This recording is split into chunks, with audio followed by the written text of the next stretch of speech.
भवतु सर्वमङ्गलं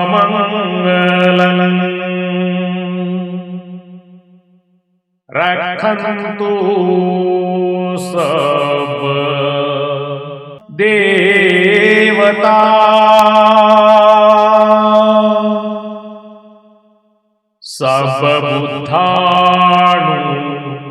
सर्वबुद्धानुभावेन सदा सोत्थी भवन्तु ते।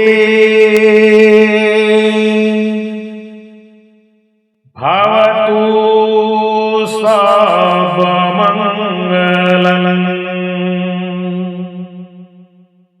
रक्षन्तु सर्व देवता सर्वधर्मानुभावेन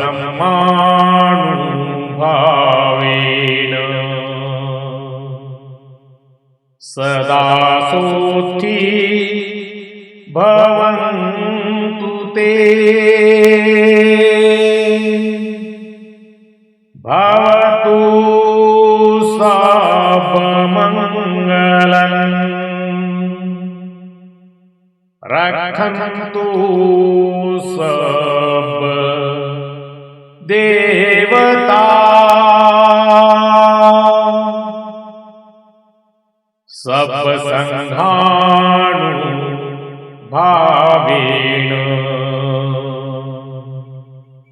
सदा सोत्थी भवन्तु ते।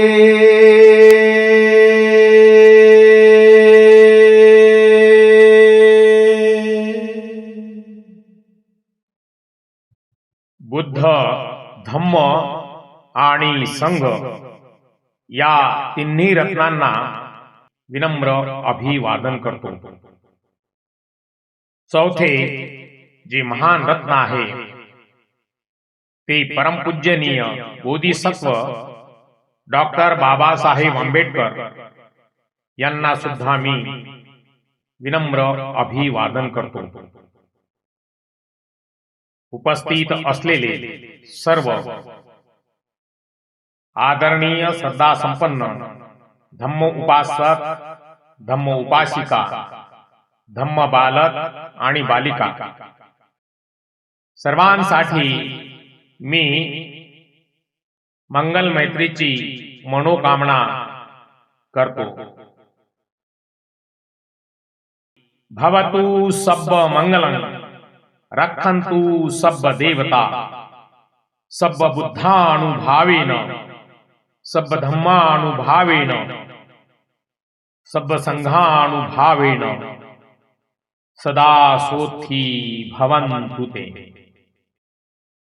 आत्ताच आपण श्रवण केलेली जी आशीर्वाद गाथा आहे, ज्याला मंगल गाथा असेही म्हणतात, या गाथेचा अर्थ असा आहे की भवतु म्हणजे हो, घडो, सब्ब मंगलं म्हणजे सर्व प्रकारचे मंगल कल्याण, रक्षन्तु म्हणजे रक्षण करो, सब्ब देवता म्हणजे सर्व देवता, सब्ब बुद्ध धम्म संघानुभावेन सर्व बुद्ध धम्म आणि संघ यांच्या प्रभावाने, शक्तीने सदा म्हणजे नेहमी, सोत्थी, सोत्थीचा अर्थ आहे कल्याण, शांती आणि आरोग्य, महत्वाचा शब्द आहे। सदा सोत्थी भवन्तु ते म्हणजे नेहमी कल्याण, शांती, आरोग्य, तुमचे नेहमी कल्याण हो, तुम्हाला नेहमी शांती प्राप्त हो, तुम्हाला उत्तम आरोग्य प्राप्त हो, सर्व मंगल हो, सर्व देवता तुझे रक्षण करो। बुद्ध धम्म आणि संघ त्रिरत्न यांच्या महान प्रभावाने आणि आशीर्वादाने तुमचे सदैव कल्याण हो. सब्ब मंगलं, मंगल म्हणजे केवळ आनंदी नाही, तर जीवनातील 10 पारमितांनी युक्त असे पवित्र मंगल. रक्षन्तु सब्ब देवता. बौद्ध दर्शनानुसार जे सिलवान आहेत त्यांचे रक्षण देवता करतात. इथे देवतेचा अर्थ सदाचारी आणि उच्च मानसिक अवस्थेतील अस्तित्व असा होतो. बुद्धांची प्रज्ञा, धम्माचे सत्य आणि संघाची पवित्रता या तिन्ही एकत्रित शक्ती व्यक्तीच्या जीवनातील अडथळे दूर करतात अशी श्रद्धा आहे. सदा सोथी म्हणजे जिथे सर्व काही शुभ आहे, जीवनात सतत शांती आणि प्रगती राहावी अशी ही मंगल कामना आहे. अभिधम्माच्या आणि बौद्ध दर्शनाच्या दृष्टीने अनुभव हा शब्द केवळ चमत्कार किंवा जादू या अर्थाने येत नाही. त्याचा अर्थ अतिशय खोल आणि शास्त्रीय आहे. जेव्हा आपण म्हणतो की सब्ब बुद्धानुभावेन म्हणजे बुद्धांच्या अनुभवाने, तेव्हा अभिधम्माच्या दृष्टीने त्याचे 3 मुख्य अर्थ होतात. पहिला, पॉवर ऑफ क्वालिटीज, गुणांची शक्ती. अभिधम्मात असे मानले जाते की प्रत्येक चांगल्या विचाराची आणि कृतीची एक ऊर्जा असते. बुद्ध हे अनंत गुणांचे म्हणजे प्रज्ञा, करुणा आणि शील महासागर आहेत. जेव्हा आपण बुद्धांचे स्मरण करतो तेव्हा त्यांच्या त्या गुणांचा अनुभव आपल्या चित्तावर होतो. जसा सूर्याचा प्रकाश अंधार दूर करतो, तसाच बुद्धांच्या गुणांचा प्रभाव आपल्या मनातील लोभ, द्वेष आणि मोह कमी करतो. अभिधम्मात सत्य एक सामर्थ्य मानले गेले. बुद्ध हे खरोखरच सम्यक संबुद्ध आहेत, हे सत्य आहे.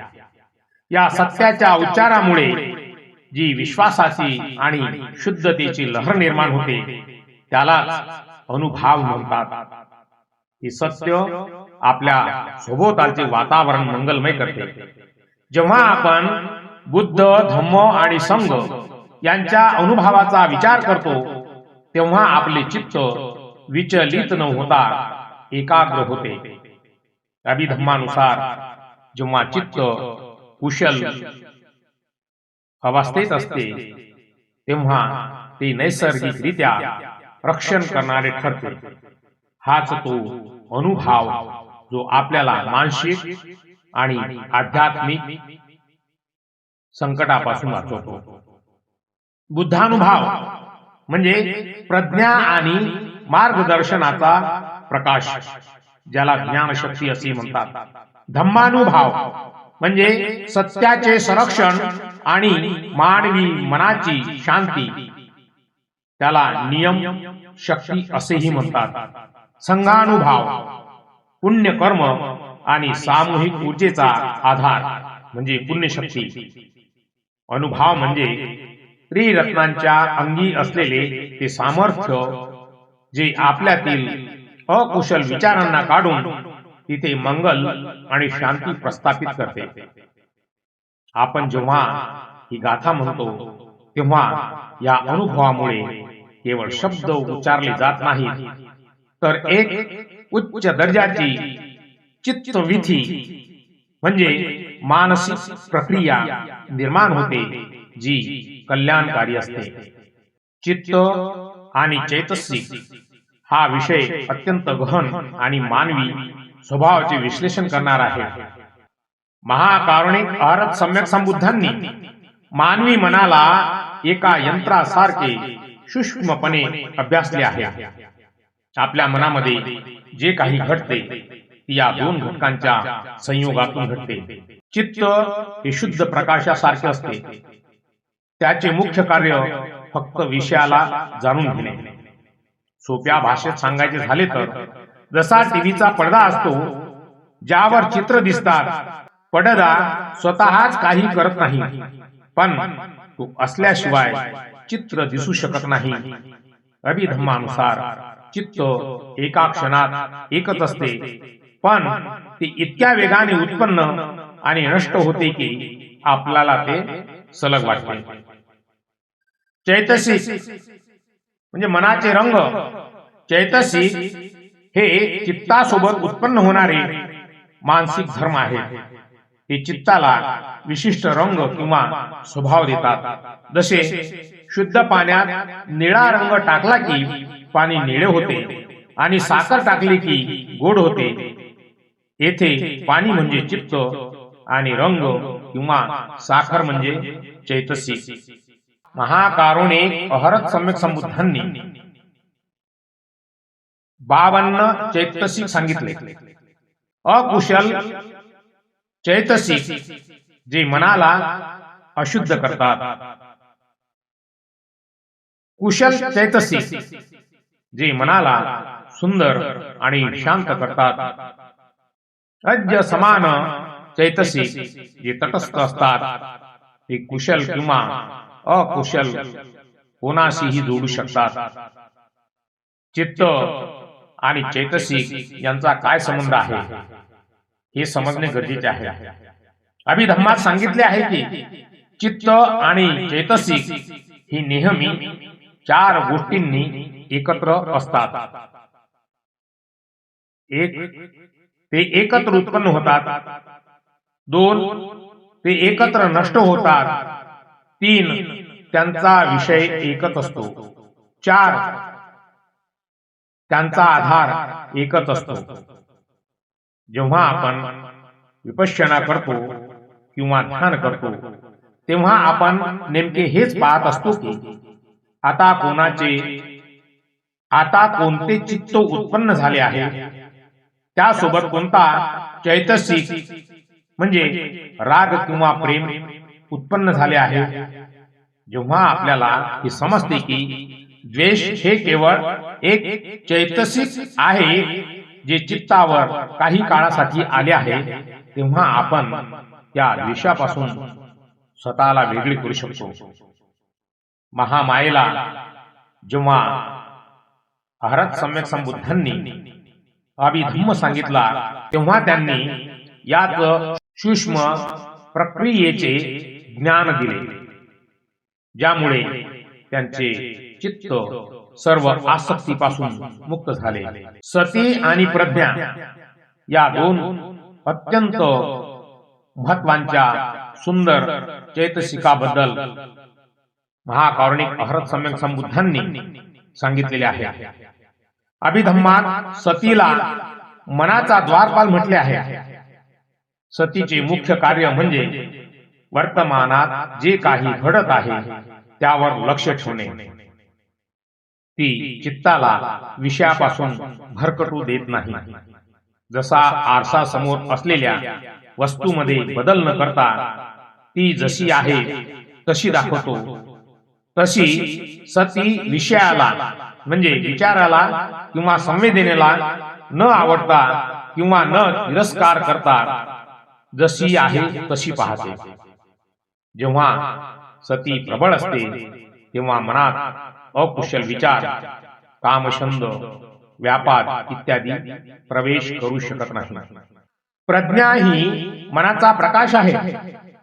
प्रज्ञेचे कार्य वस्तूचे खरे स्वरूप यथाभूत ज्ञान पाहणे. केवळ वरवरचे पाहणे नाही, तर खोलवर जाऊन अनित्य दुःख हे समजून घेणे. सती केवळ गोष्टीला पाहते, पण प्रज्ञा ती गोष्ट का आणि कशी आहे याचे विश्लेषण करते. ती अज्ञानाचा अंधार नष्ट करते. प्रज्ञेमुळेच माणसाला मोक्षाचा किंवा निर्वाणाचा मार्ग दिसतो. ती संसाराच्या बंधनातून मुक्त करणारी एक खरी शक्ती आहे. विपश्यना साधनेत जेव्हा आपण श्वासावर लक्ष केंद्रित करतो तेव्हा ती सती असते. पण जेव्हा आपल्याला जाणवते की हा श्वास किंवा ही संवेदना क्षणोक्षणी बदलत आहे, अनित्य आहे, तेव्हा तिथे प्रज्ञा जागृत होते. महाकारुणिक अहरत सम्यक संबुद्धांनी आपल्या मातेला म्हणजे महामायेला सांगितले की जेव्हा सती आणि प्रज्ञा एकत्र काम करता तेव्हा चित्त सर्व प्रकारच्या दुःखातून मुक्त होते. बोधिपक्षीय धम्मा म्हणजे बुद्धत्व प्राप्त करण्यास सहाय्यक ठरणारे 37 धर्म. यामध्ये पायाभूत 4 स्मृती प्रस्थान आहेत.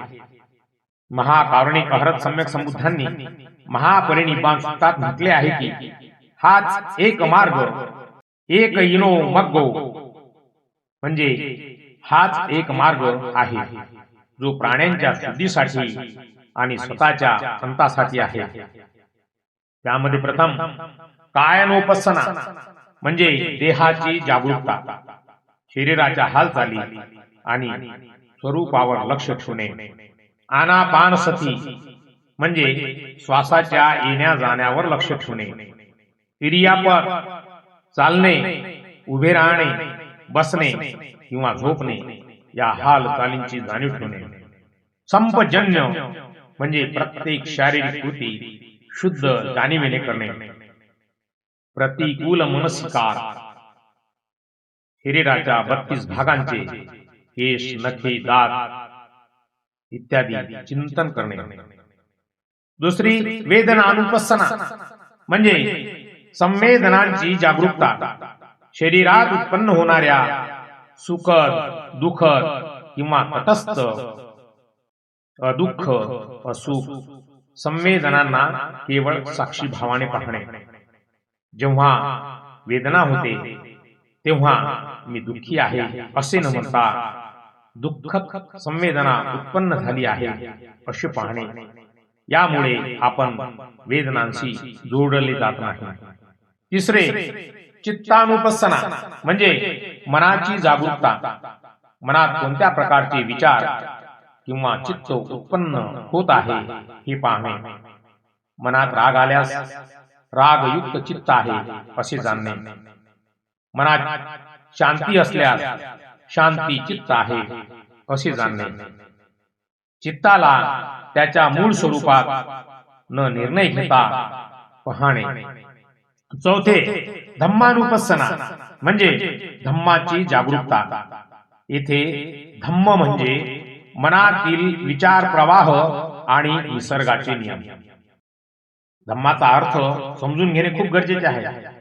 महाकारुणिक अहरत सम्यक संबुद्धांनी धम्माचा अर्थ सांगताना म्हटले आहे की धम्म म्हणजे मनातील विचार प्रवाह आणि निसर्गाचे नियम, म्हणजे जसे आहे तसे, जे सत्य आहे ते, याला धम्म असे म्हणतात. यामध्ये निवरण म्हणजे मनातील अडथळे, कामछंद, व्यापक इत्यादी ओळखणे. स्कंद 5 स्कंदाचे म्हणजे रूप, वेदना, संज्ञा, संस्कार, विज्ञान आणि नित्य स्वरूप पाहणे. आयतन 6 इंद्रिये आणि त्यांचे विषय यांचा संबंध पाहणे. बोझंग ज्ञान प्राप्तीचे 7 घटक अभ्यासणे आणि 4 आर्य सत्य, दुःखाचे स्वरूप आणि मुक्तीचा मार्ग प्रत्यक्ष अनुभवणे. जेव्हा एखादा साधक या 4 गोष्टींवर सती स्थिर करतो तेव्हा त्याची प्रज्ञा जागृत होते. त्याला समजते की शरीर असुची आहे, काया कायमस्वरूपी नाही.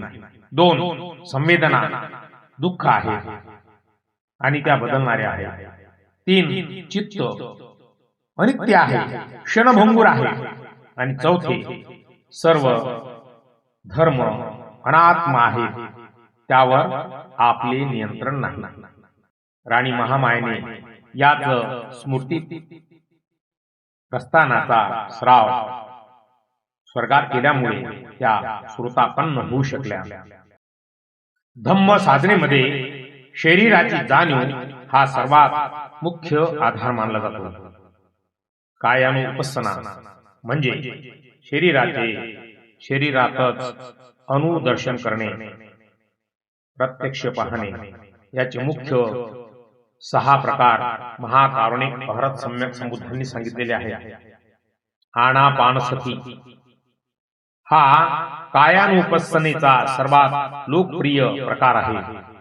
यात येणारा श्वास आणि जाणारा श्वास यावर सती म्हणजे जागरूकता ठेवली जाते.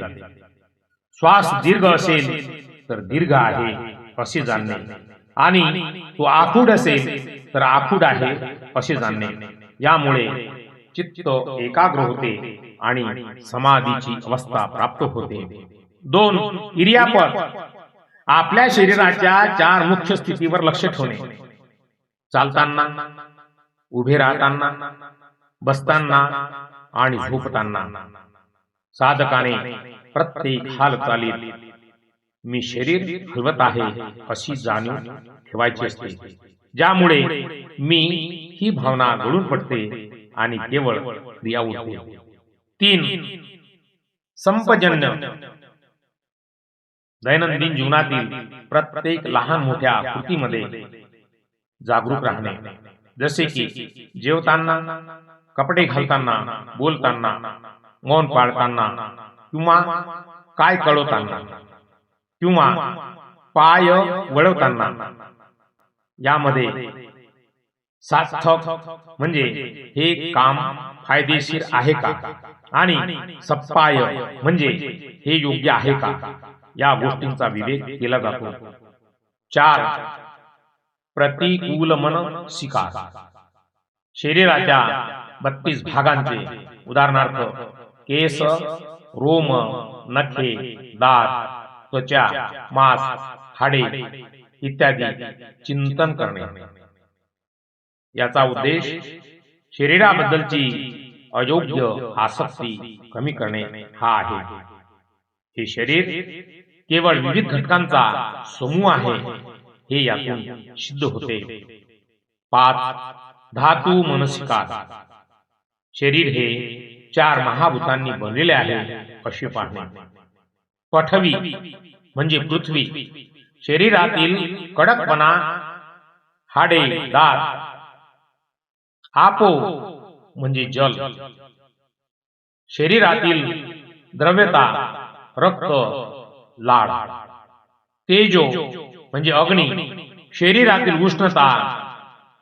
वायू म्हणजे शरीरातील हालचाली किंवा हवा. मृत्यूनंतर शरीराची होणारी अवस्था पाहणे हे चिंतन साधकाला मृत्यूची अपरिहार्यता आणि जीवनाचे अनित्य स्वरूप समजून घेण्यास मदत करते. जेव्हा आपण शरीराकडे अशा प्रकारे पाहतो तेव्हा आपल्याला जाणवते की हे शरीर मी नाही आणि माझे नाही, हे केवळ निसर्गाचे नियम धम्म पाळणारे एक यंत्र आहे. ही जाणीवच आपल्याला मोहातून बाहेर काढते. कायनुपස්සना ही केवळ बसून करण्याची साधना नसून ती 24 तास करण्याची साधना आहे. आनापानसती ही महाकारुणिक अहरत सम्यक संबुद्धांनी सांगितलेली सर्वात पूर्ण आणि प्रभावी ध्यान साधना पद्धत आहे. याचे 16 टप्पे 4 चतुष्कामध्ये विभागलेले आहेत, जे 4 स्मृती प्रस्थानांशी जोडलेले आहेत. या 16 टप्प्यांद्वारे आपण श्वासापासून सुरू करून थेट निर्वाणापर्यंत पोहोचू शकतो. दीर्घ श्वास, लांब श्वास घेताना आणि सोडताना मी दीर्घ श्वास घेत आहे, सोडत आहे असे जाणणे. आखूड श्वास, श्वास छोटा असताना त्याची जाणीव ठेवणे.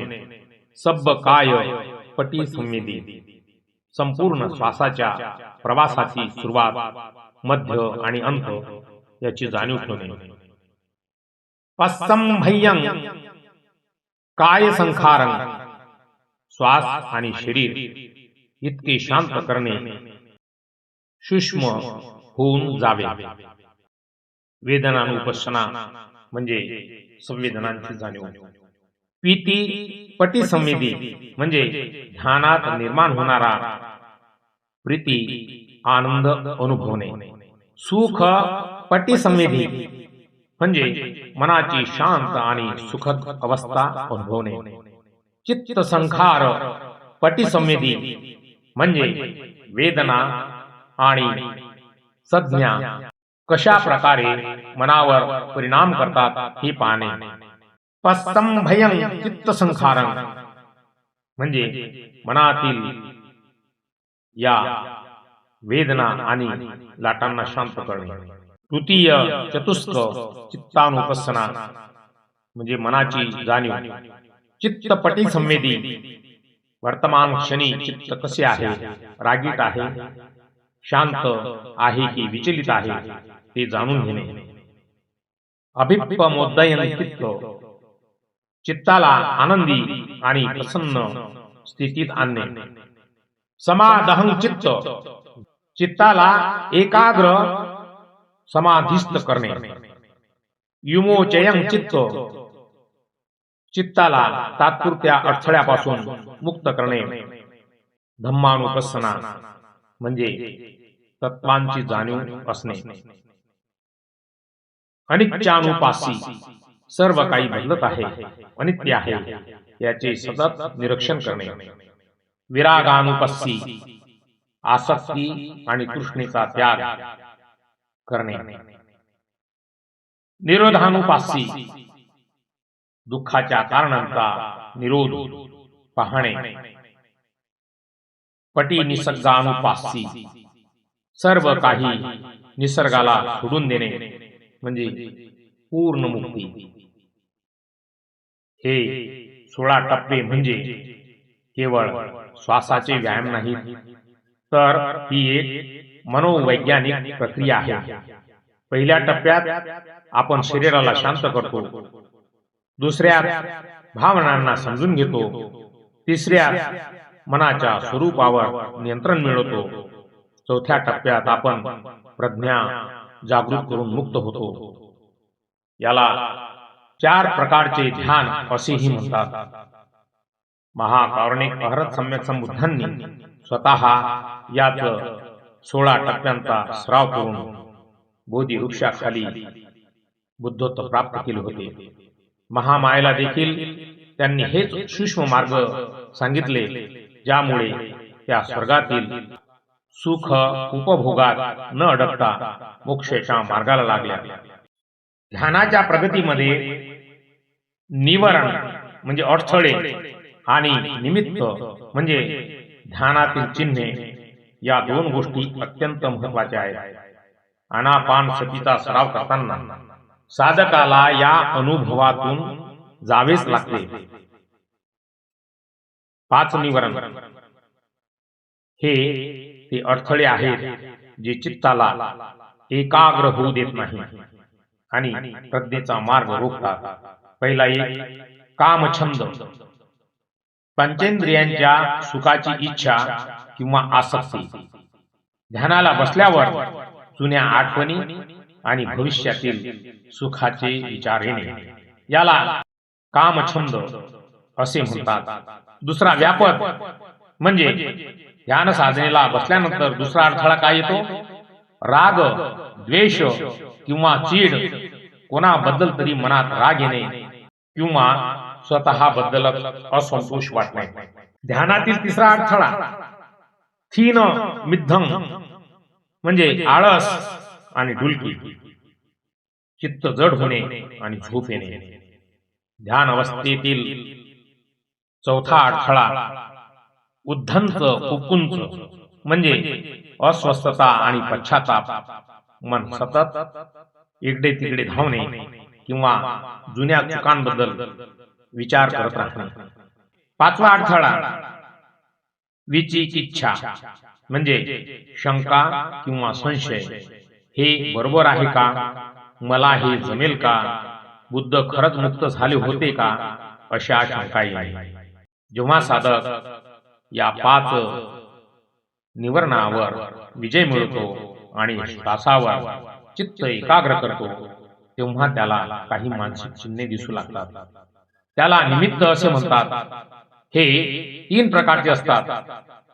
पहिला परिकम्म निमित्त, म्हणजे जेव्हा आपण सुरुवातीला श्वासावर लक्ष देतो तेव्हा तो श्वासच आपल्यासाठी निमित्त असतो.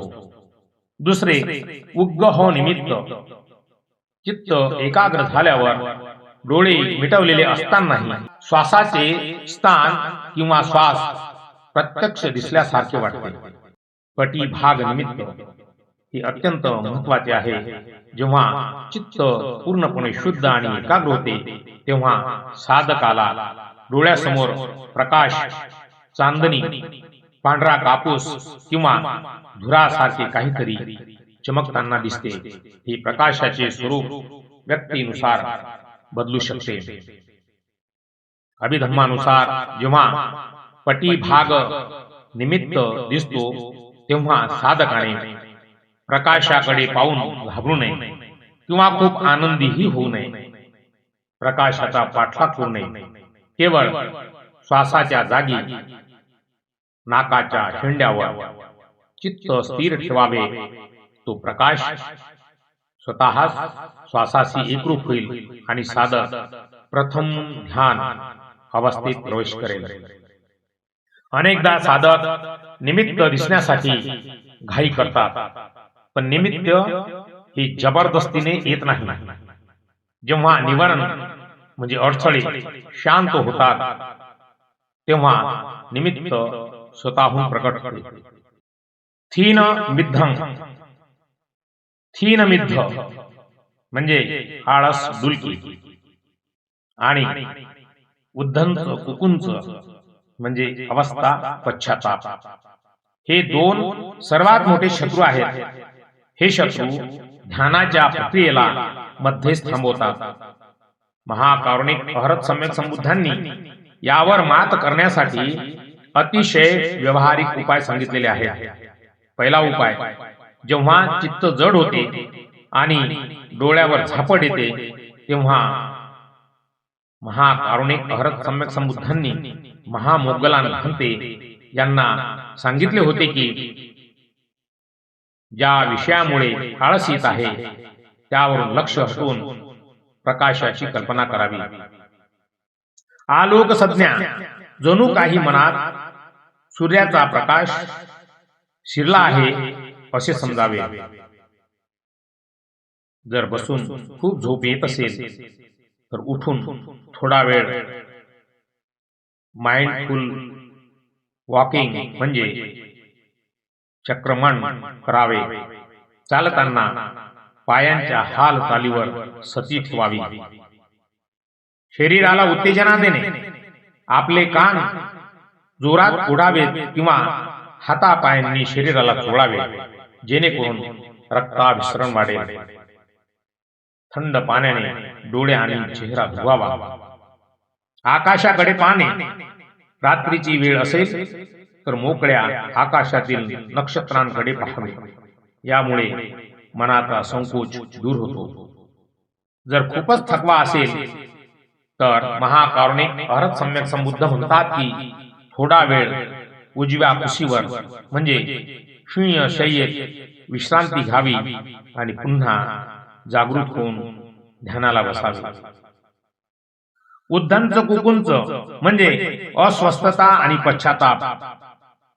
जेव्हा मन माकडासारखे इकडे तिकडे उड्या मारते किंवा जुन्या चुका आठवून अस्वस्थ होते तेव्हा आनापान सतीवर लक्ष केंद्रित करावे. विचलित मनाला शांत करण्यासाठी श्वासाची मोजणी म्हणजे गणना करावी. 1 ते 8 पर्यंत श्वास मोजल्याने मन एका जागी स्थिर होण्यास मदत होते. अशा वेळी सद्धम्मावर चर्चा करणे किंवा धम्म ग्रंथांचे वाचन करणे लाभदायक ठरते. यामुळे मनातील विचारांची दिशा बदलते. महाकरुणिकारक सम्यक संबुद्धांनी सांगितलेले आहे की अस्वस्थता ही अनेकदा अयोग्य मनस्विकार म्हणजे चुकीच्या पद्धतीने विचार करणे यामुळे येते. हे असे का झाले याऐवजी सध्या काय घडत आहे यावर लक्ष द्यावे. जर जुन्या चुकांमुळे पश्चाताप होत असेल तर आपले शील शुद्ध ठेवण्याचा संकल्प करावा. भूतकाळ संपला आहे, आता मी सन्मार्गावर आहे ही भावना मनाला शांती देते. अभिधम्मात सांगितलेले आहे की ध्यानासाठी वीर्य म्हणजे ऊर्जा आणि समाधी म्हणजे एकाग्रता यांचे संतुलन असावे लागते. जर ऊर्जा जास्त झाली आणि एकाग्रता कमी झाली तर अस्वस्थता येते. जर एकाग्रता जास्त झाली आणि ऊर्जा कमी झाली तर आळस येतो. त्यामुळे आळस आल्यास वीर्य वाढवावे आणि अस्वस्थता आल्यास समाधी शांती वाढवावी. महाकारुणिक सम्यक संबुद्धांनी सत्तबोधंग हे 7 घटक म्हणजे जणू काही बुद्धत्वाचा मार्ग उजळणारे 7 दीप आहेत. जेव्हा एखादा साधक या 7 घटकांचे संतुलन साधतो तेव्हाच त्याला बोधी म्हणजे ज्ञान प्राप्त होते. हे 7 घटक 2 गटात विभागलेले आहेत जे मनाचा आळस आणि अस्वस्थता दूर करून संतुलन राखतात. सती म्हणजे स्मृती जागरूकता हा सर्वात महत्वाचा आणि मध्यवर्ती घटक आहे.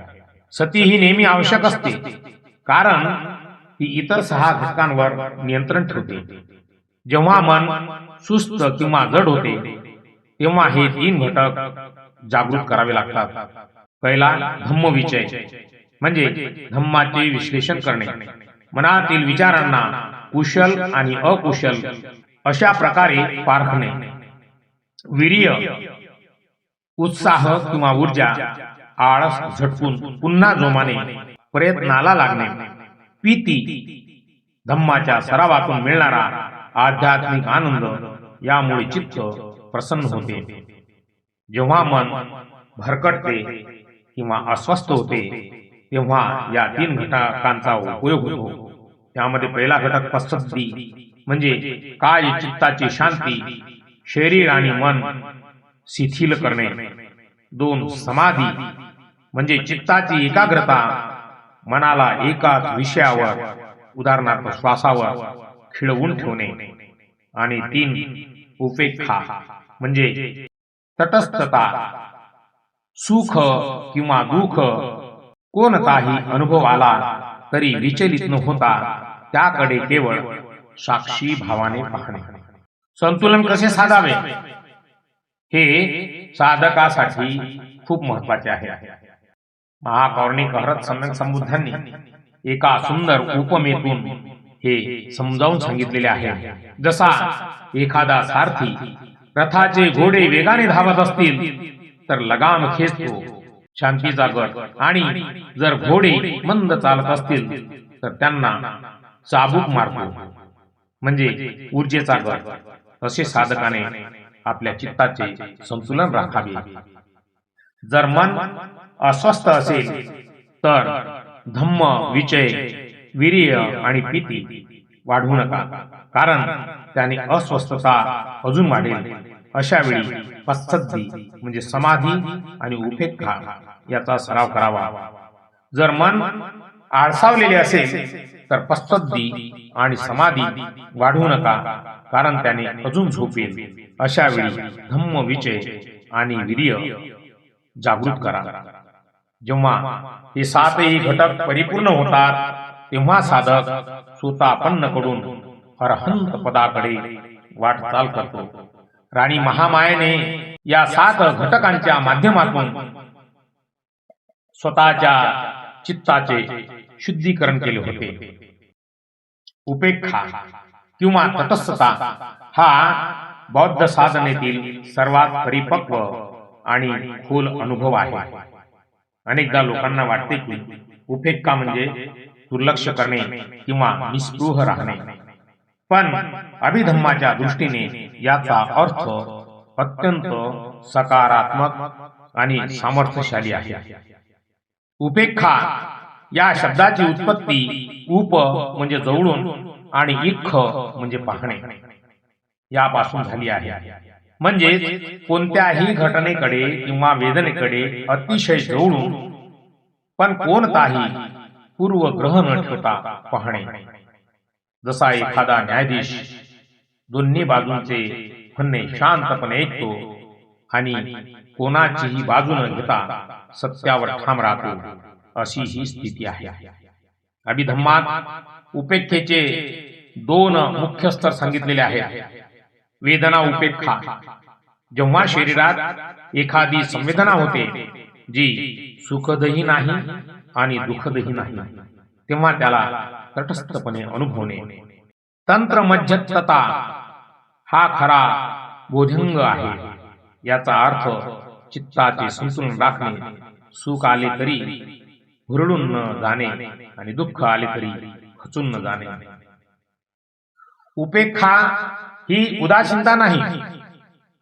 महाकारुणिक अहरत सम्यक संबुद्धांनी सांगितलेले आहे की अज्ञानजन्य उपेक्षा आणि प्रज्ञाजन्य उपेक्षा यामध्ये काय फरक आहे.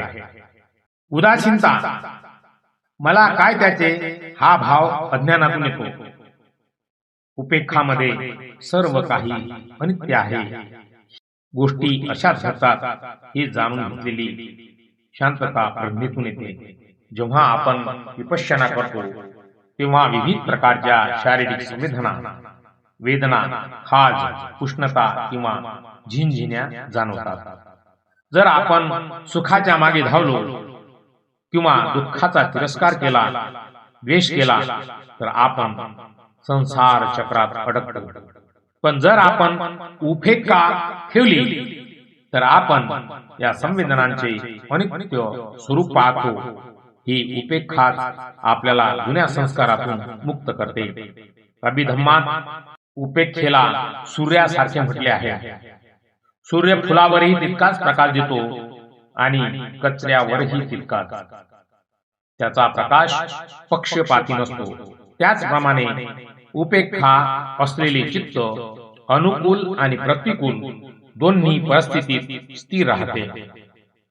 उपेक्षा हा 7व्या बोधांगाचा शिखर आहे. जेव्हा ही अवस्था पूर्ण होते तेव्हा साधकाला निर्वाण साक्षात्कारासाठी लागणारी संस्कारोपेक्षा ज्ञान म्हणजे सर्व संस्काराकडे तटस्थपणे पाहण्याचे ज्ञान प्राप्त होते. आजची धम्मदेशना अभिधम्म, सती, प्रज्ञा आणि बोधांगावर आधारित आपण श्रवण केलेले आहे. जे जे या धम्मदेशनेमध्ये सांगितलेले आहे हे सर्व त्रिपिटकातील सुत्तपिटक, अभिधम्म पिटक याच्या अभ्यासानुसार सांगितलेले आहे. आपणही प्रत्यक्षपणे त्रिपिटकाचा अभ्यास करावा. सुत्तपिटक, अभिधम्म पिटक त्याचे अध्ययन करून आपणही आपली ध्यान साधना वाढवू शकता आणि ध्यान साधनेच्या माध्यमातून आपण दुःख मुक्त होऊ शकता. आजच्या या धम्मदेशनेच्या शेवटी मी सर्वांना आदरपूर्वक सांगतो की मनुष्याचे जीवन अनमोल आहे जर त्याचा अर्थ समजला तर. ध्यान साधनेने सर्व काही प्राप्त करता येते. महाकारुणिक अहरत सम्यक संबुद्धांनी 10 पारमिता सांगितलेल्या आहेत. प्रत्येक पारमितेचा अभ्यास करून जर आपण त्या पारमिता परिपूर्णतेने पालन करून पार केल्या, संपन्न केल्या, तर निश्चित रूपाने जीवनामध्ये सुख, शांती आणि या मानवी जीवनाचा खरा आनंद आल्याशिवाय राहणार नाही.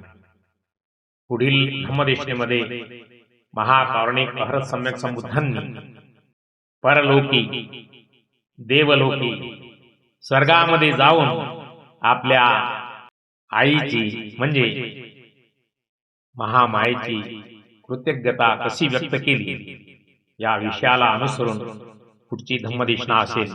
आपण ही टिप्पणीमध्ये आपल्याला ज्या ज्या काही अवस्थांची माहिती, त्रिपिटकातील काही माहिती किंवा काही प्रश्न विचारायचे असतील धम्माच्या संदर्भात तर आपण टिप्पणीमध्ये विचारू शकता. आपल्याला कोणत्या विषयावर धम्मदेशना आवडेल किंवा आपल्याला धम्मदेशनेच्या माध्यमातून आपल्याला धम्माच्या बाबतीत जिज्ञासा असेल तर आपण धम्माच्या संदर्भात प्रश्न विचारू शकता. टिप्पणीच्या माध्यमातून जर आपण प्रश्न विचारले तर त्याचे निश्चित रूपाने उत्तर देण्यात येईल. आपल्या प्रश्नांचे उत्तर देण्यास मी सदैव तत्पर राहीन. आजच्या या धम्मदेशनेच्या माध्यमातून मी सर्वांसाठी मंगल मैत्रीची मनोकामना करतो. भवतु सब्ब मंगलम. सर्वांचे मंगल हो, सर्वांचे कल्याण हो, सर्वांना सुख, शांती, उत्तम आरोग्य आणि दीर्घ आयुष्य प्राप्त हो. जळातील, थळातील आणि गगनातील सर्व दृश्य अदृश्य प्राणी मात्रांवरती तथागतांच्या मंगल मैत्रीची अनुकंपा हो. सर्वांचे मंगल हो, सर्वांचे कल्याण हो, सर्वांना सुख, शांती, उत्तम आरोग्य आणि दीर्घ आयु प्राप्त हो. मनातील सर्व मनोकामना पौर्णिमेच्या चंद्राप्रमाणे पूर्ण हो.